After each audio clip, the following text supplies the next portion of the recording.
So I'm the last speaker, so I definitely have to make you leaving this hall with historical optimism.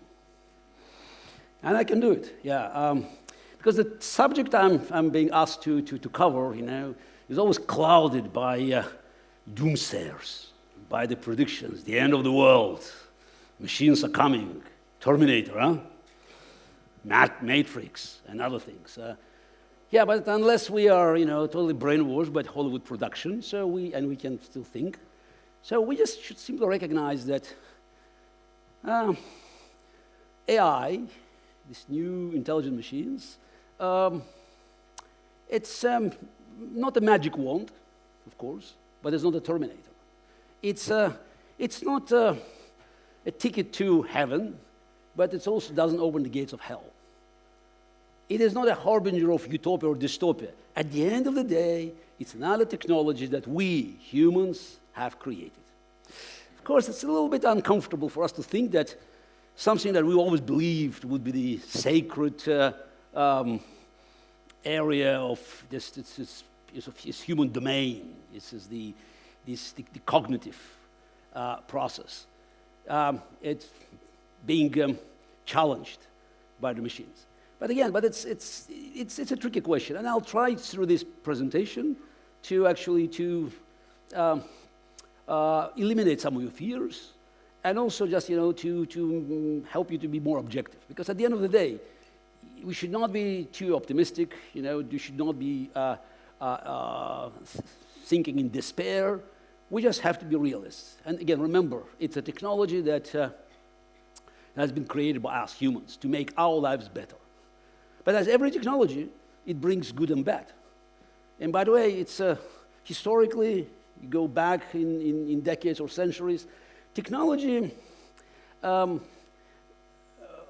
always, started with some negatives, because it's much easier to create something which is destructive than something that that builds positively. For instance, it's easier to make a nuclear bomb than a nuclear reactor. Now, why being a chess player? It's appropriate to address this issue. Now, one of the reasons is that chess, for a long time, have been seen as a key to this hidden universe of human cognition. Just not to rely on just my word. At first slide, it starts with Alfred Binet, the father of IQ test. Back at the end of the 19th century, he came up with this concept, so just trying to map the universe of our brains, and he was absolutely fascinated by the game of chess. Somehow he believed that chess may hold the key just to unlock the secrets of human cognition. He was especially intrigued and fascinated by ability of some top players to play blindfold. Just trust me, it's not that difficult. Yeah. But it was amazing. People could play 2-3 boards, actually. We could play even more.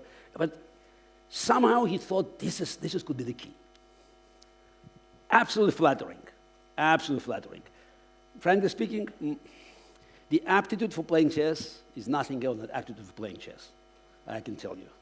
So, but interestingly enough, the belief that the game of chess, by the way, when I say the game of chess, it's very specific. I'm talking about what we used to play, let's classify it as European chess, because there are many other forms of chess. There's shogi, Japanese chess, Chinese chess, and when chess was eventually invented, as they say in India, long time ago, it moved also eastward as well as westward. So that's why the versions of much slower versions of chess is Thailand, in Cambodia. So I'm talking about the game of chess that we used to play, so our chess, European chess. This belief that chess would be a very important element of teaching machines how to think like humans has been inherited by the founding fathers of computer science. Alan Turing, Claude Shannon, Norbert Wiener. Actually, the list is longer. If you remember that Alan Turing, among many great things he did, he also wrote the first chess program back in 1952. the most amazing thing, he wrote it without a computer. It was an algorithm. And he even played a game, so where he acted like human CPU. I had the great honor of delivering a short keynote speech about Turing and chess at his centenary in Manchester in 2012. And I asked my German friends, computer experts, just to put this paper Turing machine on a computer. Yeah, it's a lousy player, but still probably can beat 95% of chess players in the world. Yeah. So Simon, Wiener, and Shannon, they somehow believed that the moment the machine can compete with the top chess players, that will be the eureka moment. Eureka moment, because it will demonstrate the ability of machines to actually to act like humans. Since they have no access to computing power, it was so meager. It's just absolute joke by modern standards.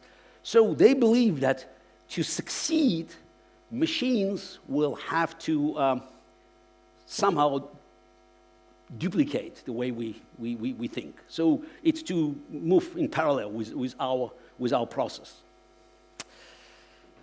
As much as I feel uncomfortable criticizing founding fathers of computer science, they were wrong, and we'll find out why.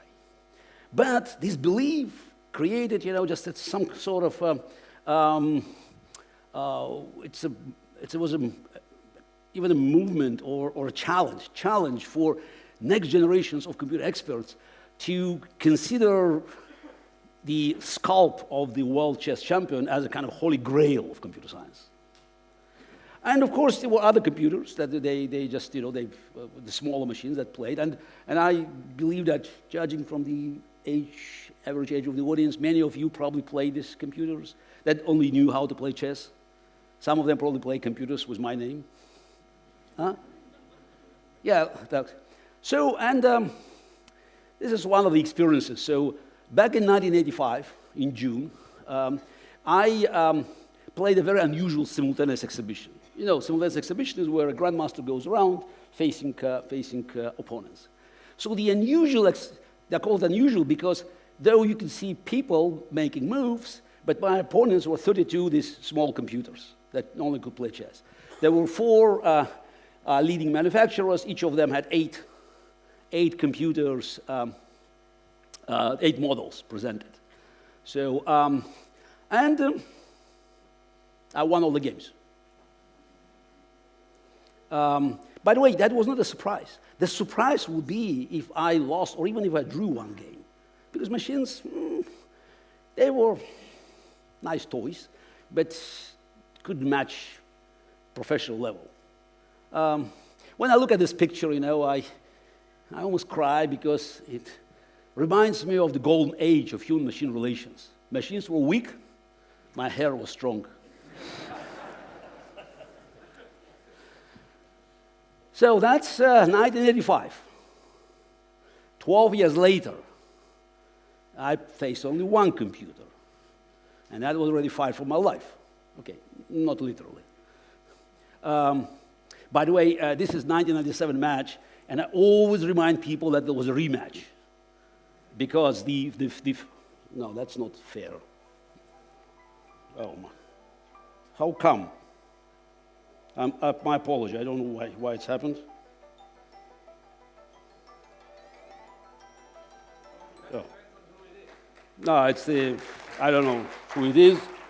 My apology. So terribly sorry. 1996, I played the first match. And I won the match. Again, for historical record. But also, I have to say that the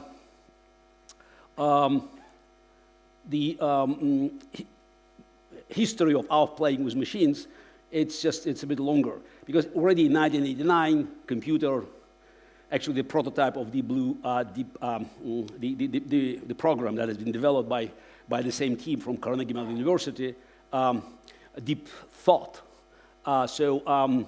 beat the first grandmaster. I also played with this program. I won quite handily in 1989. We also played some blitz chess, 5-minute chess, rapid chess. And by the way, we already suffered some very painful defeats. So it's not that, it came out of a blue, deep, okay, came out of a blue, deep blue, okay. It's not that IBM came up with something phenomenal. No, we had already normal chess engines. So that could actually, make us think and sometimes suffer.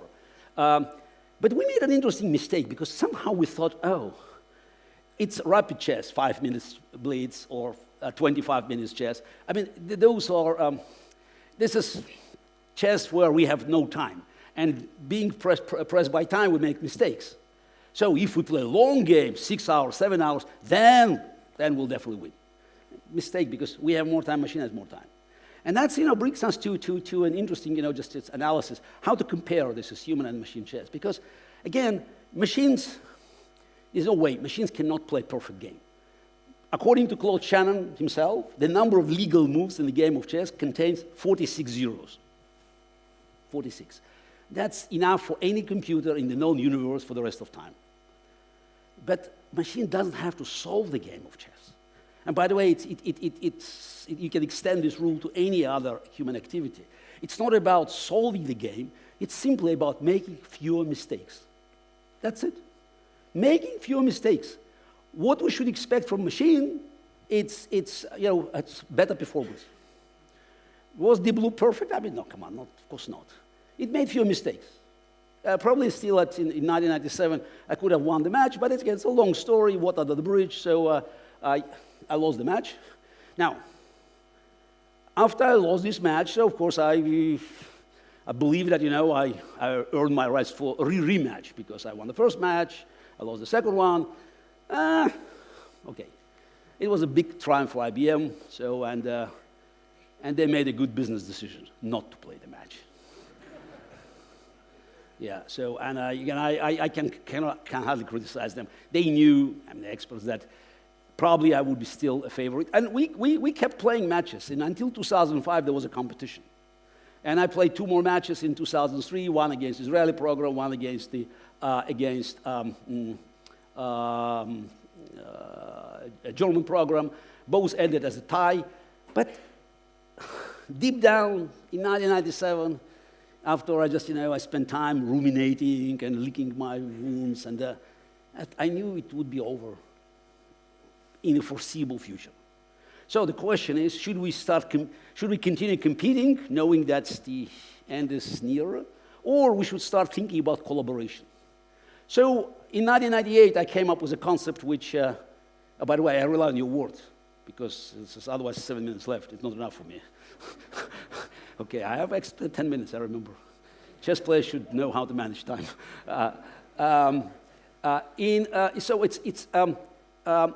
How about merging our creativity and machine's brute force?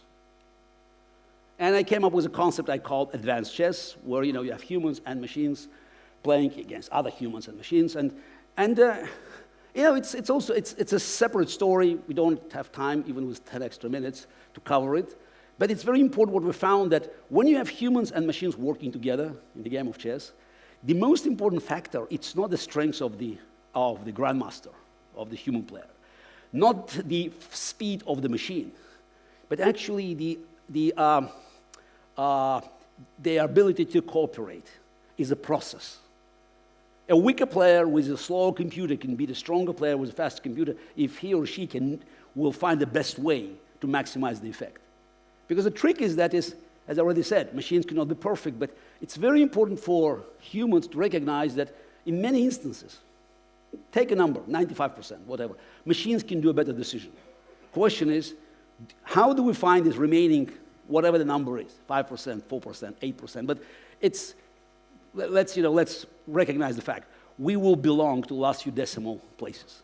And recognizing where exactly we can make the difference. Not, trying to compete with computers, with machines, in the area where machines' decisions are clearly superior.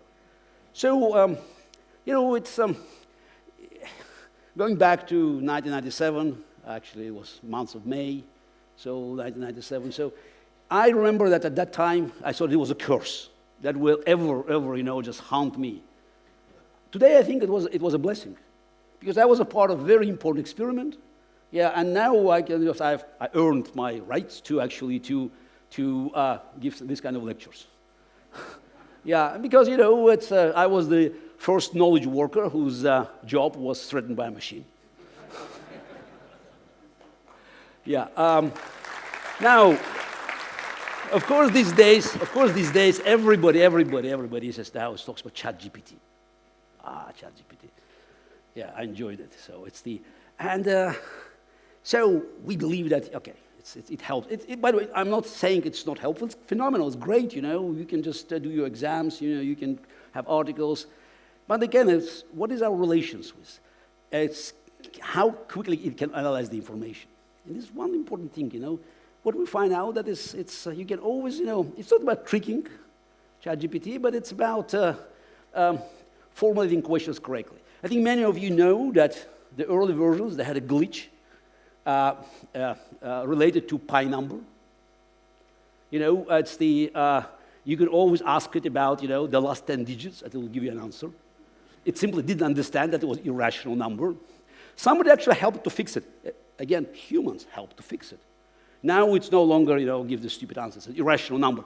By the way, I also wonder whether it understands what irrational number means. Because it's an interesting paradox. Machine which is purely rational should deal with something which is irrational. So I don't know. But, I made my own test, which is, it's close to my heart. I asked ChatGPT. What did I ask ChatGPT? Who is the...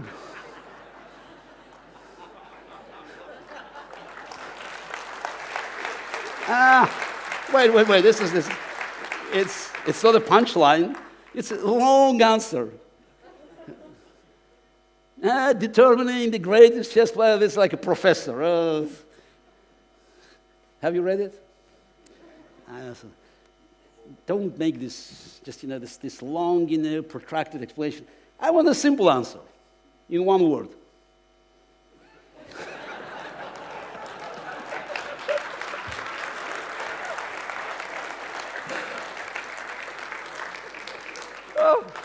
So as you could see, we can just, I did nothing wrong. I didn't influence it. I just, slightly,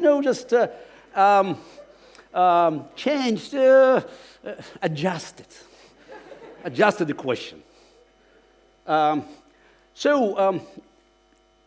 Funnily enough, just before ChatGPT, many years before that, I always use one slide, which, for me was just, it's a great prophecy of the past, not by a scientist, by the great artist.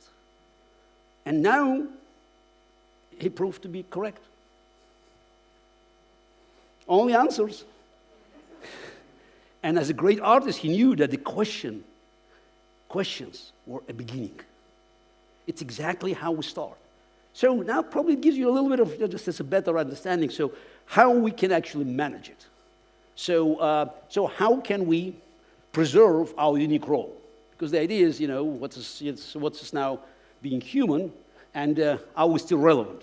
Yes, we are relevant, because we control the entry into the process, the question. And by slightly tweaking it, we can actually dramatically alter the result. Well, not maybe dramatically in my case, but... So, now let's just look at the whole cycle, so how it goes. So, it's a very general structure. So you start with this brute force, machines follow human instructions. By the way, most of computers even today, they operate with brute force. Let's be honest, that's a brute force. Yeah, even ChatGPT, it's still brute force. Yeah, then, you move to the next stage, which is smarter machines. It's like what I call advanced chess. So you can have human operators. Then the next stage is, again, I wish we had more time. We can talk about AlphaZero and about machines that actually can start building their own patterns and system of evaluations or scales of evaluations based on general framework. So one of the things that I think I always suggest is that instead of using the word artificial, we rather say augmented. Because that's probably more correct. And also two things. One is it's friendlier. So it's more precise. When I say friendly, when I say artificial, you think about something dangerous, alien. Augmented it's helping. So again, it serves both purposes. It's more precise and friendly. And I put a telescope there just to show that humans use augmented techniques for a long, long time. And the advantage is clear, so you can, with telescope, you can see much better with your naked eye. But the big question is how you use it. If you put it in just, staring at the ground, you will not see nothing but mud. You have to put it on to the stars. Again, it's adjustment. You adjust it, and you get better results. So at the end of the day, it's still, for us to find the best way and to maximize the effect. Yes, of course, it's mechanical. It's not, it's not challenging our cognition power, but still, the principle is still the same. So now, just wanted to do a little bit of summary of what we discussed. So machines don't have to be perfect, only better. So it's very, very important. Because when we talk about, let's say, driverless cars, and this is the moment, driverless car had an accident, front page of newspaper. Yes. What about 40,000 people killed in car accidents only in the United States? Again, don't expect machines to be perfect. It's just make sure, we bring them just, to help us to reduce number of mistakes. In this case, number of casualties. Again, it will never be perfect. You don't expect driverless car to eliminate tragedies on the road. But I bet you it will be a better world. So humans define the problem. Now, next one is important. Humans plus machine needs superior collaboration. The future competition will be very much based on your ability to actually beat the competition by maximizing the effect of the cooperation. Fact is that you can hardly beat your competition by having access to unique information. Information travels fast. It's available. But you have to know where you stop collecting data and where you use your unique human ability to analyze it. It sounds simple, but again, in the fast-changing world, that's absolutely key. And the winner is someone who knows how to maximize the effect of this collaboration. So then that's augmented intelligence, that's easy, and also smart interfaces, they're friendly because it's easier to learn. I mean, just at my age, I definitely more than happy because they're just, they give me more comfort by dealing with things that typically take time. So it's obviously, just at age 61, so I envy my kids that can slide the finger and find anything they want in a split of a second. But smart algorithms can help people of our age, so to bring our experience, hopefully wisdom, and to match it with the machine's brute force. Another important one, 6. Again, we don't have time to debate this GDPR and all these rules and its important things. But one thing we should remember, stronger machines are, faster machines are, more advanced they are, there will be less explainability. Because at the end of the day, we want a better bottom line. And say, we need to know how it works. You can't, it's more like a black box. And there's a connection. More effective machines will be less explainable. Everything has a price. There's no free lunch. So that's why, again, recognizing that this cooperation, has its downsides. Though I think it's a move forward. Yeah, and I will do more rote work. I don't want to bother you with numbers, but the McKinsey report, I think it was 2016 or 17, of the US job market, demonstrated that only 4% of work time in America required creativity just above average level. So let's be honest. We used to work at the level that is or the jobs that can be easily replaced by the machines. And also, 20, 30 years ago, one of the best compliments would be he or she worked like a machine. Today is a curse. If you work like a machine, you're doing a very bad job because you'll lose it soon. So again, it's this is recognizing that we are entering the era where just machines can do a lot of what I would call rote work. So, but that means we have to be more creative. So my book in 2017, Deep Thinking When Machine Intelligence Ends and Human Creativity Begins. So that's based exactly on this premise. So we're entering the world where human creativity begins a factor. So, and of course, one being replaced with being promoted. Now, this naturally, there are many consequences because it's a power.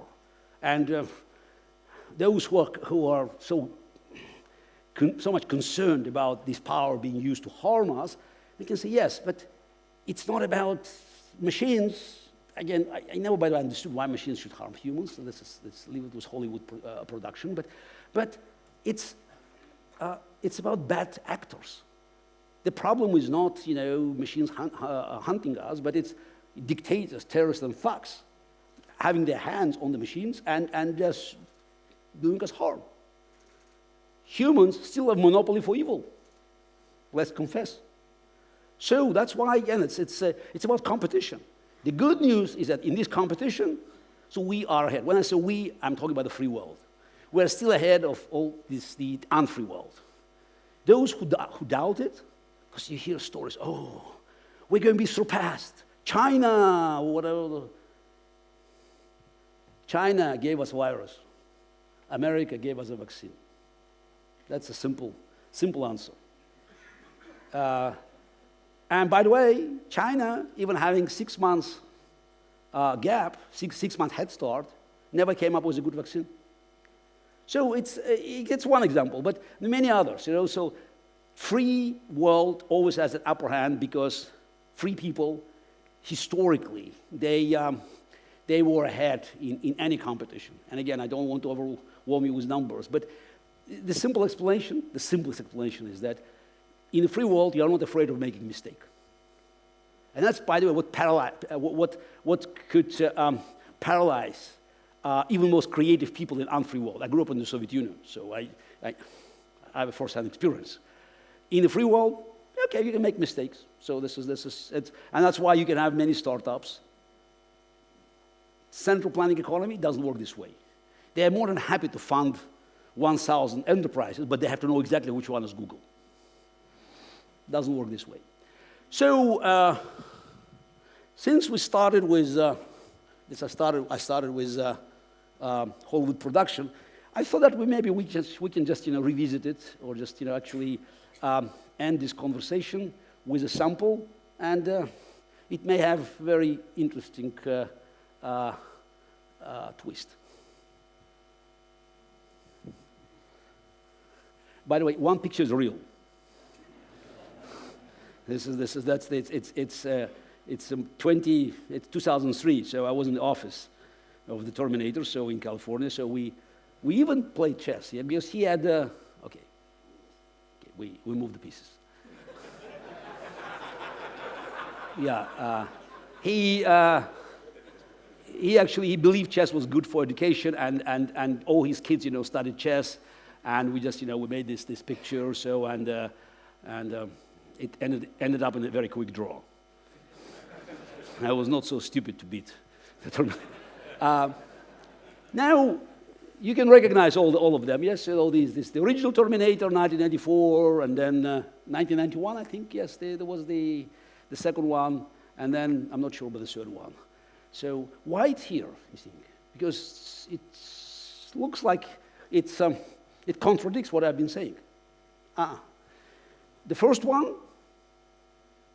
Terminator versus human, by the way, we won. Why? But the most important are second and the third. In both versions, the Terminator joined humans, and it was not a news version. Human plus machine fought the news version. And this is a unique combination. One in both cases. Of course, it's Hollywood, it's production, but still, it's an interesting concept. Even being, so outdated, so but as in one of the latest movies, he said, never being redundant. So, the original Terminator always succeeded because of human help. So that's a message. Have, just the most effective form of cooperating with machines. And that's the way forward. And just not to abuse, just this time over of science anymore. So I'll just make a final remark. I occasionally, just before my lectures, I look at Wikipedia, of course, and then history. And you always find something interesting. Today, May 17, in 1902, the Greek archaeologist, Valerius Stais, I think, found what we believe is being the oldest computer, or most ancient computer, Antikythera. So the Antikythera mechanism.